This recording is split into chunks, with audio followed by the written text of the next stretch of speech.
थे।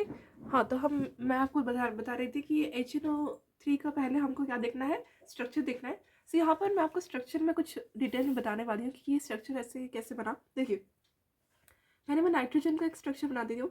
नाइट्रोजन कैसे दिखता है बैलेंस शेल में, ये आपका नाइट्रोजन का पेयर ऑफ इलेक्ट्रॉन एक, और आपको ये नाइट्रोजन का 3 अनपेड इलेक्ट्रॉन रहता है, राइट। अब क्या होता है कि नाइट्रोजन में कोई वैकेंट ऑर्बिटल तो रहता नहीं कि एक्साइटेड होकर और बॉन्ड बना पाए। सो नाइट्रोजन के पास सिर्फ एबिलिटी रहती है कि वो 3 बॉन्ड बना पाए, और ज़्यादा से ज़्यादा 4 बॉन्ड बनाता है, तब नाइट्रोजन के पास एक प्लस चार्ज आ जाता है। अब ये जो बॉन्ड है, ये जो लोन पेयर है, वो किस तरह से डोनेट कर रहा है नाइट्रोजन, ये हम देखेंगे, ठीक है। थोड़ा सा डिटेल में देख लीजिए। देखिए, ये नाइट्रोजन है। अब नाइट्रोजन का बॉन्ड हमारे पास किससे बना है, ऑक्सीजन के साथ। पर कौन सा वाला मतलब कोऑर्डिनेट बॉन्ड है, ये मैं आपको बताना चाहती हूँ। ये ऑक्सीजन के साथ जो नाइट्रोजन बॉन्डेड है, ये कोवेलेंट है। ये नाइट्रोजन के साथ ये ऑक्सीजन और हाइड्रोजन, ये वाला हाइड्रोक्साइड, ये कोवेलेंट है। अब ये वाला जो बॉन्ड है ना, ये आपका कोऑर्डिनेट है, ठीक है। मतलब ये आपका नाइट्रोजन अपना दो पेयर ऑफ इलेक्ट्रॉन डोनेट करके एक शेयरिंग पेयरिंग कर रहा है ऑक्सीजन के साथ। देखिए, ऑक्सीजन का मैं दिखा देती हूँ। ये वाला ऑक्सीजन का मैं एक आपको इलेक्ट्रॉनिक ऑर्बिटल स्ट्रक्चर दिखाना चाहती हूँ। देखिए, ये आपका ऑक्सीजन का क्या है, लोन पेयर 2s2, ये आपका एक लोन पेयर, और ये आपका एक इलेक्ट्रॉन एक, और ये वहाँ यहाँ पर एक इलेक्ट्रॉन ऐसे होना चाहिए था। अब ऑक्सीजन का क्या हुआ कि ये दो इलेक्ट्रॉन जो अनपेयर्ड थे, वो एक हो गए, ठीक है। वो एक करके हम एक ऑर्बिटल में मैंने रख दिया उनको, मतलब इसको मैंने इन फ्यूचर ऐसे सजा दिया, अरेंज किया। आपको दिख रहा है, तो एक आपका खाली रह गया। अब यहाँ पर क्या करेंगे, ये वाला जो नाइट्रोजन है, ये नाइट्रोजन के पास जो लोन पेयर था, ठीक है, यहाँ तो बन गया है। ये वाला जो लोन पेयर था, ये लोन पेयर उसने क्या किया, ये वाला लोन पेयर उसने क्या किया, ये ऑक्सीजन को दान किया। मतलब यहाँ से अगर नाइट्रोजन को एक पेयर देना पड़ेगा तो ऐसे पेयरिंग करेगा, ठीक है। तो मतलब नाइट्रोजन इन फ्यूचर कैसे दिखा, जब ये वाला ऑक्सीजन के साथ बॉन्ड बना है, मतलब यह नाइट्रोजन है, और यहाँ पर आपका नाइट्रोजन का एक पेयर से ऐसे हट गया, मतलब नाइट्रोजन ने खुद के पास रखा और ऑक्सीजन को एक दिया, ठीक है। देखिए 1 2, मतलब यहाँ से ऑक्सीजन को एक मिले, मतलब यहाँ पर आप देख लीजिए 1 2, वो नाइट्रोजन का है 1, मतलब ये नाइट्रोजन वाला एक, ये दो, और यहाँ पर आप देख सकते हो कि नाइट्रोजन एक दे रहा है, तो यहाँ पर नाइट्रोजन का एक इलेक्ट्रॉन, और ये वाला एक और इलेक्ट्रॉन ऑक्सीजन में ऐसे शिफ्ट हो जाएगा, ठीक है। ये वाला ऑक्सीजन बता रही है जो कोऑर्डिनेटेड है, और ये वाला जो है इसको भी बोलते हैं हम कोऑर्डिनेट बॉन्ड। यहाँ पर आपको मैं चार्ज दिखाना चाहती हूँ। देखिए, ऑक्सीजन में अगर आप काउंट करो चार्ज, तो आपको कितना मिलेगा, 1 2 3 4 5 6 7, मतलब 6 - 7 इज इक्वल टू -1। अगर आप नाइट्रोजन में काउंट करना चाहो, तो नाइट्रोजन में आपको कितने मिलेंगे, ये वाला पर्टिकुलर नाइट्रोजन के इस वाले ऑक्सीजन के साथ बॉन्डेड दिखा रही हूँ मैं, तो आपको नाइट्रोजन में कितना मिलेगा एट प्रेजेंट, प्लस, ठीक है। मतलब उसको एक देना पड़ रहा है ना, इसीलिए इसमें प्लस चार्ज आ रहा है, ठीक है। 5 - 4 इज इक्वल टू +1, ऐसे, ठीक है। इसे नाइट्रोजन में कोऑर्डिनेट बॉन्ड बनाने के बाद ज़्यादातर प्लस चार्ज ही आ जाता है। आपको यहाँ तक क्लियर हो गया, कोई डाउट है। एक्चुअली में तो नाइट्रोजन के पास ये इलेक्ट्रॉन है, इससे उसको ऑक्टेट कंप्लीट कर रहा है, पर एक्चुअल में क्या हो रहा है कि ये कोऑर्डिनेट बॉन्ड बना रहा है, ठीक है। और इसको हम इन फ्यूचर रेजोनेंस करके नाइट्रोजन को क्या करते हैं, मतलब रिएक्टिव बना देते हैं, जिससे वो इन फ्यूचर बेंजीन के साथ जुड़ जाता है एज ए इलेक्ट्रोफाइल। ओके, यहाँ तक आपको क्लियर हो गया, क्लियर है। चलिए देखिए,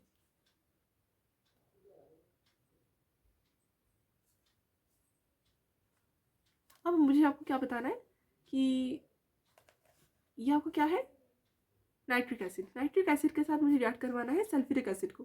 तो सल्फ्यूरिक एसिड का भी आपको पता होगा स्ट्रक्चर कैसे दिखता है, Lewis structure, valent Lewis structure. ये आपका एस, ये आपका एस के साथ डबल बॉन्ड ओ, एक और डबल बॉन्ड ओ, ये आपका ऑक्सीजन, और ये आपका हाइड्रोजन, ये आपका ऑक्सीजन, एक आपका हाइड्रोजन, ये आपको क्या बना, H2SO4, ठीक है। यहाँ पर मैं लिख देती हूँ नीचे, ये आपका HNO3 है, ये आपका क्या है, H2SO4, ठीक है, ठीक है ना, यहाँ तक क्लियर।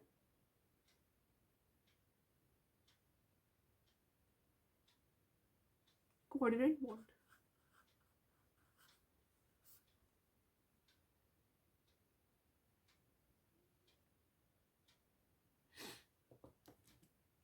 ये एक और यहाँ पर है, ये वाला देखिए,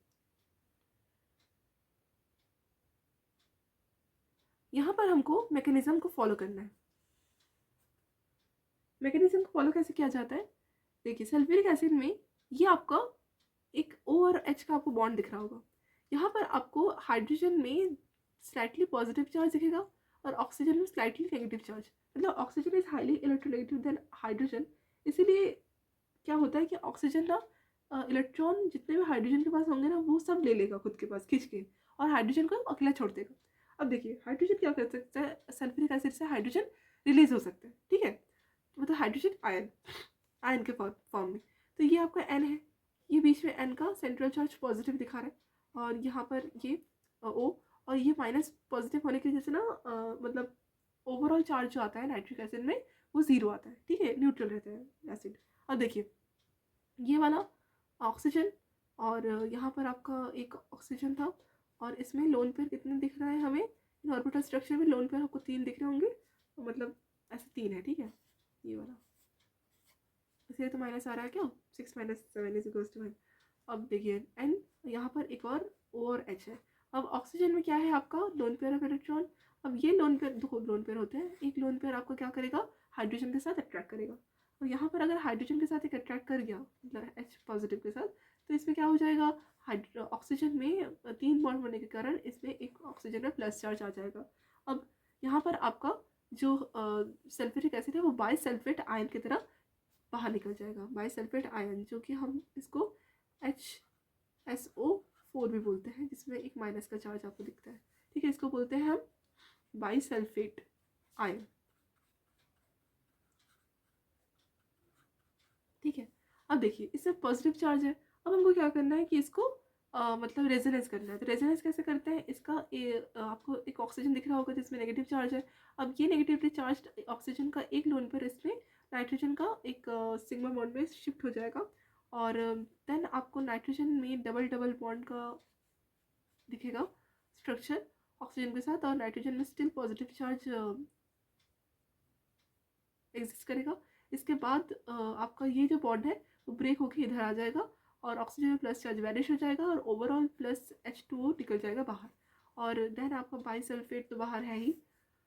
अब देखिए अब हमारे पास क्या आ गया, नाइट्रोनियम आयन का फॉर्मेशन हो गया। किसका फॉर्मेशन हुआ, नाइट्रोनियम आयन का, और ये आपको कोरेस्पॉन्डिंग क्या निकल गया, वाटर। अब देखिए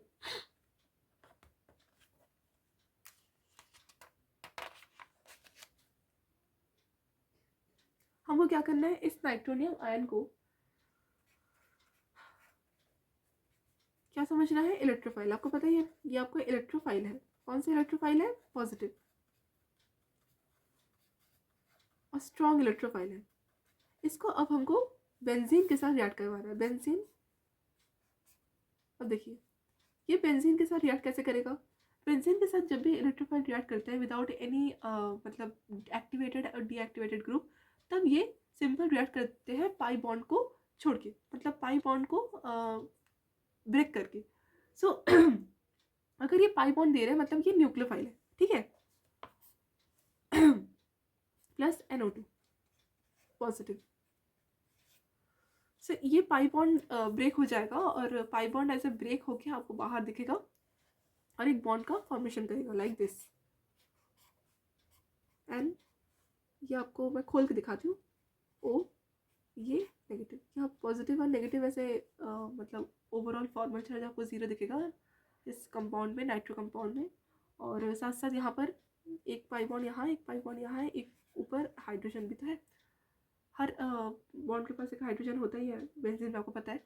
अब देखिए इसको हमको क्या करवाना है, क्या करवाना है, मतलब रिएक्ट करवाना है। तो हमारे पास याद करिए बाइसल्फेट आयन भी था, बाइसल्फेट आयन। सो बाइसल्फेट आयन कैसे था, HSO4 नेगेटिव, राइट। सो यहाँ पर आपको क्या है, एक नेगेटिव है, तो यहाँ पर ये वाला जो H है ये यहाँ पर क्या कर जाएगा, मतलब अटैक कर जाएगा। तो यहाँ पर H, अगर आपको पता ही है कि हाइड्रोजन कार्बन के कंपेयर में कितना लेस इलेक्ट्रोनेगेटिव है, इसीलिए क्या होगा, हाइड्रोजन आयन के तौर पर निकल जाएगा और अपने सारे इलेक्ट्रॉन इसको देके चला जाएगा। यहाँ पर अगेन पाई बॉन्ड का जनरेशन हो जाएगा। ठीक है, यहाँ पर सल्फ्यूरिक एसिड फिर से रिलीज हो जाएगा और नाइट्रो ग्रुप आ भी जाएगा बेंजीन में। मतलब ये आपका बेंजीन है और ये आपका नाइट्रो ग्रुप आ गया। और ये ओवरऑल न्यूट्रल है, इसलिए कोई चार्ज नहीं दिखा रही है मैं, लेकिन नाइट्रोजन में एक्चुअली पॉजिटिव है और एक ऑक्सीजन में नेगेटिव है। ओवरऑल काउंट करो तो फॉर्मल चार्ज 0 आता है, इसे NO2 nitro group is overall formal on the benzene chain. Okay, then ये आपका एक यहाँ पर एक यहाँ पर एक हो गया। यहाँ तक क्लियर हो गया आपको? ये आपका ऐसे दिखेगा, ये एक ये एक ये एक। ठीक है, यहाँ पर NO2 प्लस H2SO4 रिलीज हो गया। और ये जो प्रोसेस है जहाँ पर नाइट्रो ग्रुप ऐड हो गया बेंजीन में, इसको बोलते हैं, मतलब हाइड्रोजन को हम सब्सटीट्यूट किया ना, हाइड्रोजन को प्लेस किया, हमने रिप्लेस किया, इसीलिए इसको सब्सटीट्यूशन रिएक्शन बोला जाता है। और इलेक्ट्रोफाइल को ऐड किया, इलेक्ट्रोफाइल का सब्सटीट्यूट किया, इसीलिए हमने क्या किया इसमें, क्या किया इसमें, इसीलिए हमने इसको इलेक्ट्रोफिलिक सब्सटीट्यूशन रिएक्शन कहा। ठीक है, और इसका और भी एग्जाम्पल होते हैं, ऐसे नहीं, यही सिर्फ यही है। और इस पर्टिकुलर रिएक्शन जो हमने nitric acid plus sulphuric acid वाला अटेम्प्ट किया, इसको हम पर्टिकुलरली एक नाम से पुकारते हैं, प्रोसेस पुकारते हैं, जिसको हम बोलते हैं नाइट्रेशन। ठीक है, देख लीजिए। नेक्स्ट देखिए, एक और एग्जाम्पल देख लीजिए। ये आपका sulphuric acid plus nitric acid का था। अब हम करेंगे बेंजीन के साथ ही करेंगे कि बेंजीन ही हमारा गिवन न्यूक्लियोफाइल दिया गया। अब देखिए, अब हम करेंगे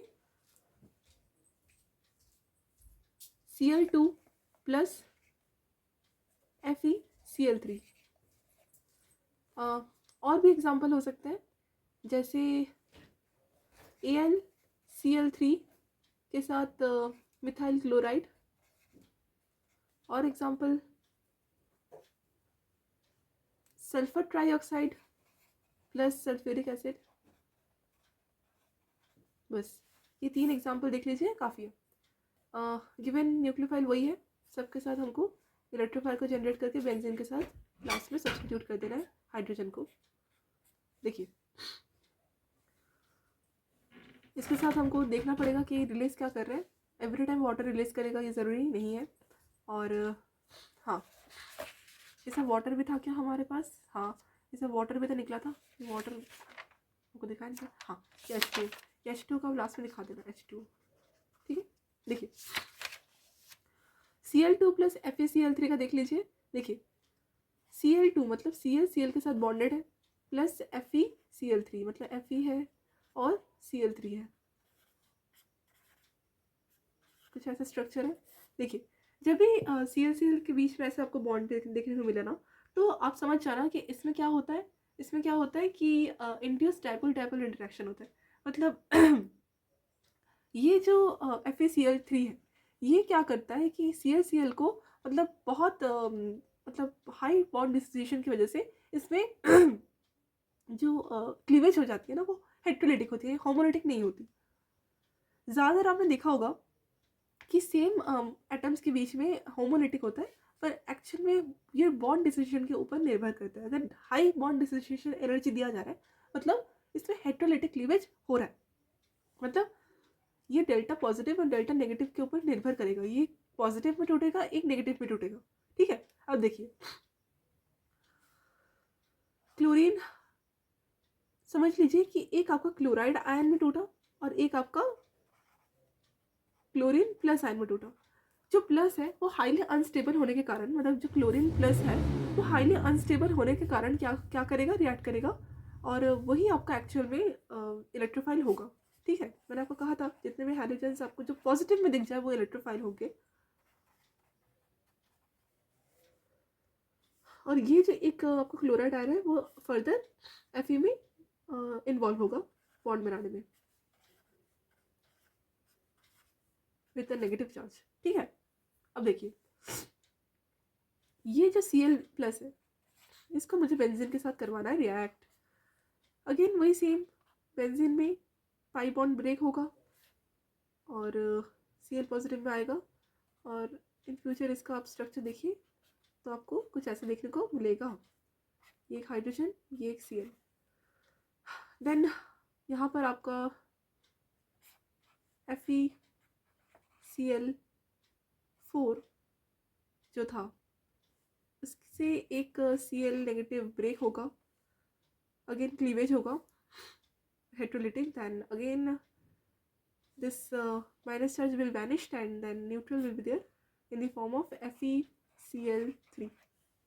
इसमें आपको एक हाइड्रोजन दिख रहा होगा। अगेन हाइड्रोजन क्या करेगा, क्लोराइड आयन के साथ मतलब इंटरेक्शन करेगा और इसमें क्या हो जाएगा, HCl बन जाएगा, राइट। मतलब हाइड्रोजन यहाँ पर सारा अपना इलेक्ट्रॉन को डोनेट कर देगा और यहाँ पर एक पाई बॉन्ड का फॉर्मेशन अगेन कर देगा। और यहाँ पर पाई बॉन्ड है, यहाँ पाई बॉन्ड है, यहाँ पर Cl है, हाइड्रोजन सब्सटीट्यूट हो गया और यहाँ पर आपका Cl भी निकल गया बाहर। ठीक है, ये सब आपके बाहर निकल गए और ये आपका क्या बन गया, क्लोरोबेंजीन।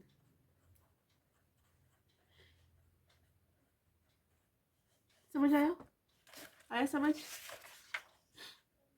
ये आपको क्या बना था नाइट्रोबेंजीन।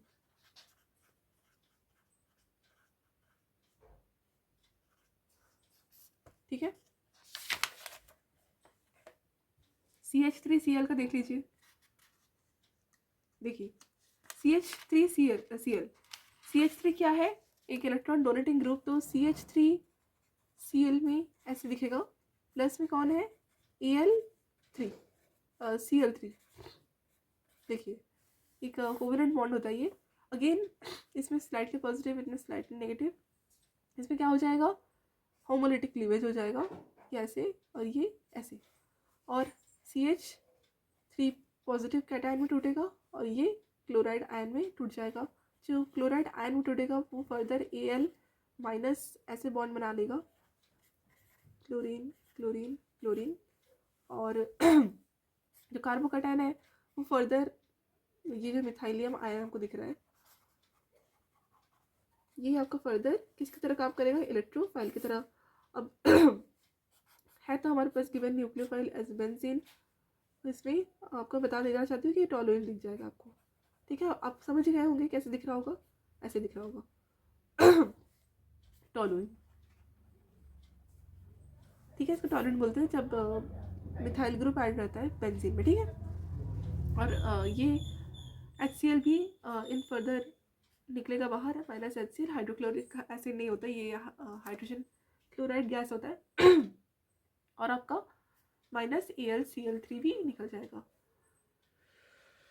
यहाँ तक क्लियर। एक और देख लेते हैं, ये हो गया, ये हो गया। सल्फर ट्राईऑक्साइड का भी देख लीजिए। सल्फर ट्राईऑक्साइड मतलब सल्फेट आयन नहीं है, sulphur trioxide neutral plus H2SO4। यहाँ पर अगेन सेम वही कहानी। यहाँ पर एक आपको ऑक्सीजन में कोई एक ऑक्सीजन देख लीजिए, सब में दो पेयर ऑफ इलेक्ट्रॉन तो है ही लोन पेयर की तरफ से। और आपको क्या करना है, एक पाई बॉन्ड को ऑक्सीजन में शिफ्ट करना है। तो यहाँ पर S है, यहाँ पर एक डबल बॉन्ड ऑक्सीजन, एक डबल बॉन्ड ऑक्सीजन, और ये आपका एक सिग्मा बॉन्ड, ये ऑक्सीजन एक माइनस चार्ज, प्लस S, ये आपका ऑक्सीजन और ये आपका क्या है, एक रिलीज कर जाएगा। तो यहाँ पर एक माइनस चार्ज बन जाएगा, ये आपका एक OH। यहाँ पर एक माइनस चार्ज के साथ आपको एक ऑक्सीजन देखने को मिलेगा और यहाँ पर हाइड्रोजन के साथ एक रिलीज होकर आएगा, जुड़ जाएगा। यहाँ पर ऑक्सीजन वैनिश होकर यहाँ पर प्लस का एक न्यूट्रल फॉर्म आ जाएगा। यहाँ पर ये बन गया सल्फोनिक एसिड। अब ये आपका एज ए इलेक्ट्रोफाइल काम करेगा क्या, जी बिल्कुल, क्योंकि सल्फर में भी पॉजिटिव चार्ज आ जाएगा ड्यू टू कितने इलेक्ट्रॉन्स रहते हैं, वैलेंस 6-5 इलेक्ट्रॉन्स। जैसे यहाँ तक क्लियर। यहाँ पर माइनस प्लस क्या बन गया, यहाँ पर माइनस प्लस क्या बन गया, न्यूट्रल। यहाँ पर प्लस चार्ज मतलब सिर्फ प्लस है, फॉर्म हो जाए सल्फोनिक एसिड मतलब प्लस चार्ज। ओके, अब देखिए ये तो आपका वही था बाइसल्फेट आयन। ये हम फर्दर काम करवाएंगे लास्ट में जब सल्फ्यूरिक एसिड बनता है, ज़्यादातर आपने देखा होगा। तो ये कैसे काम करेगा लास्ट में, ये बेंजीन है, बेंजीन में वही सेम ऐसे ऐसे ऐसे रहता है, जिसमें ये जो सल्फ्यूरिक एसिड है, मतलब सल्फ्यूरिक एसिड मतलब HSO3 प्लस, राइट। यहाँ पर पाई बॉन्ड में ये पाई बॉन्ड ब्रेक करेगा ऐसे, और ये ऐसे ऐसे ऐसे ऐसे ऐसे ऐसे ऐसे, ये ऐसे। आपको पता है कि सल्फर 6 बॉन्ड बना सकते हैं, तो इसलिए इसमें प्लस चार्ज नहीं आएगा। ऐसे ऐसे हो गया, और in future again oxygen double bond, एक और ऑक्सीजन है और एक OH हो गया। अगेन हमारे पास क्या था, HO3, जिसको हम सल्फोनिक एसिड बोल रहे थे, ये आपका इन फ्यूचर बन जाएगा बेंजोसल्फोनिक एसिड। ओके, एसिड का ही फॉर्मेशन होगा। और हमारे पास प्लस में बाइसल्फेट आयन भी था, विच इज़ HSO4 नेगेटिव, जो कि हाइड्रोजन इनके ऊपर अटैक करेगा ऐसे H positive, then it will automatically look like this. ये पूरा अपना इलेक्ट्रॉन पेयर को छोड़ के चला जाएगा, और यहाँ पर अगेन जैसे था बेंजीन वैसे ही ऐड हो जाएगा, बस यहाँ पर न्यू चीज़ ऐड हो जाएगी, substituent which is sulphonic acid, और जो कि दिखेगा ऐसे, बोलेंगे सल्फोनिक एसिड। बट जबकि ये बेंजीन में लगा हुआ है, तो इसको हम बोलेंगे बेंजोसल्फोनिक एसिड। प्लस में ये आपका H रिलीज हो गया, यहाँ पर जुड़ा था, तो H2SO4 भी आ गया। यहाँ तक क्लियर हो गया। अब देखिए नेक्स्ट क्लास में हम क्या पढ़ेंगे, देख लीजिए। हाँ, नेक्स्ट क्लास में हम क्या पढ़ेंगे, न्यूक्लियोफिलिक सब्स्टिट्यूशन रिएक्शन पढ़ेंगे।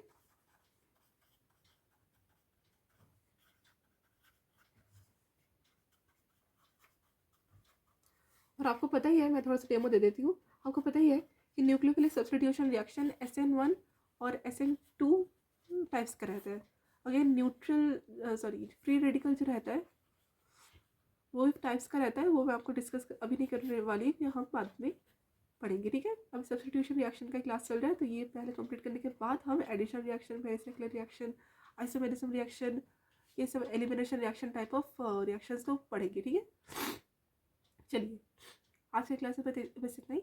और अगर आपको कोई भी डाउट होगा अगर क्लास में, तो आप प्लीज़ लाइक कीजिए, सब्सक्राइब कीजिए और कमेंट कीजिए, और डाउट आप पूछिए कमेंट में, और प्लीज़ शेयर कीजिए जिनको समझ नहीं आ रहा है किस तरह से ऑर्गेनिक केमिस्ट्री को फॉलो किया जाता है, उनके लिए ये वीडियो बहुत यूज़फुल रहने वाला है। आई होप आपको समझ में आ गया होगा। एक बार रिवाइज कर लीजिए क्या क्या पढ़ा हमने। देखिए हमने आज रिएक्शन के बारे में पढ़ा, रिएक्टेंट मॉलिक्यूल जो होता है वो किस तरह से प्रोडक्ट मॉलिक्यूल में कन्वर्ट होता है, ये हमने सीखा। और इसके मैकेनिज्म के साथ हमने देखा किस तरह से प्लस माइनस को मतलब अट्रैक्ट करता है, और कहाँ माइनस प्लस अट्रैक्ट नहीं होता। न्यूक्लियोफाइल में कुछ डिस्कशंस हमने कंप्लीट की। सो आई होप आपको अच्छा लगा होगा आज का क्लास। कोऑर्डिनेट बॉन्ड के बारे में भी आपने सीखा, कोऑर्डिनेट बॉन्ड किस तरह से बनता है, कहाँ पर नहीं बनता, ये सब भी आपको सिखाया गया। आई होप यहाँ तक आपको क्लियर हो गया है। और ये सबस्ट्रेट के बारे में कोई आपको परेशानी तो नहीं है। सबस्ट्रेट इलेक्ट्रोफाइल न्यूक्लियोफाइल की तरह काम कर सकता है, पर बेसिकली जो मेन ओरिजिनल इलेक्ट्रोफाइल रहता है ना, वही ओरिजिनल न्यूक्लियोफाइल के साथ रिएक्ट करता है, ठीक है। बेसिकली ये आपका फर्स्ट रिएक्शन रहता है, देन आपका बेसिकली यहाँ तक पहुँचता है, ठीक है। आई होप यहाँ तक आपको क्लियर हो गया होगा। और अगर आपको कोई भी डाउट है तो आप प्लीज़ अपने कमेंट सेक्शन में बताइएगा। और तब तक के लिए अच्छे से पढ़ाई करते रहिए। कोई भी दिक्कत है तो प्लीज़ मेक तेरे साइंस क्लासेस चैनल में आप बता सकते हैं। Thank you.